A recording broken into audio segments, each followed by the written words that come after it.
കൊച്ചി ചിലവന്നൂർ കായലിനോട് ചേർന്ന കൊച്ചോപ്പിള്ളി തോട് കയ്യേറ്റക്കാർക്ക് അനുകൂലമായി റവന്യൂ വകുപ്പ് രംഗത്ത്. കയ്യേറ്റം ബോധ്യപ്പെട്ട് പൂർവ്വസ്ഥിതിയിലാക്കാമെന്ന് ഫ്ളാറ്റ് നിർമ്മാണ കമ്പനി തന്നെ സമ്മതിച്ചയിടത്താണ് വർഷങ്ങൾ കഴിഞ്ഞപ്പോൾ തോട് പുറമ്പോക്കല്ലെന്ന വിവാദവുമായി വില്ലേജ് ഓഫീസർ രംഗത്തെത്തിയത്. കോർപ്പറേഷൻ നടത്തിയ പരിശോധനയിലും കയ്യേറ്റം കണ്ടെത്തിയിരുന്നു.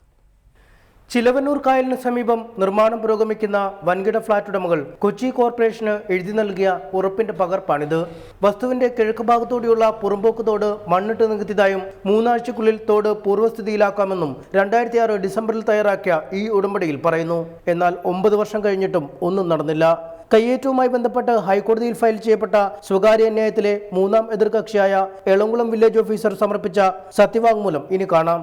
ഫ്ളാറ്റ് നിർമ്മാണം നടക്കുന്ന സ്ഥലത്ത് തോട് പുറമ്പോക്കോ തോടോ ഇല്ലെന്നാണ് വില്ലേജ് ഓഫീസറുടെ കണ്ടെത്തൽ. കോർപ്പറേഷൻ ബിൽഡിംഗ് ഇൻസ്പെക്ടർ 2014 നടത്തിയ സ്ഥലപരിശോധനയിൽ കണ്ടെത്തിയത് സ്ഥലത്തുകൂടി കടന്നുപോയിരുന്ന തോട് നികത്തിയ അവസ്ഥയിലാണെന്നാണ്. കയ്യേറ്റത്തിന്റെ നിജസ്ഥിതി കണ്ടെത്തുന്നതിനായി സ്ഥലം അളന്നു തിരിക്കണമെന്ന് പല ഘട്ടങ്ങളിലായി ഉയർന്ന നിർദ്ദേശങ്ങളും അട്ടിമറിക്കപ്പെട്ടു.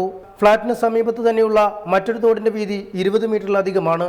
സമാന്തരമായ തോട് പൂർണ്ണമായി ഇല്ലാതായതോടെ ചെറിയ മഴയിൽ പോലും വെള്ളപ്പൊക്ക ഭീഷണിയിലാണ് സമീപവാസികൾ. റിപ്പോർട്ടർ, കൊച്ചി.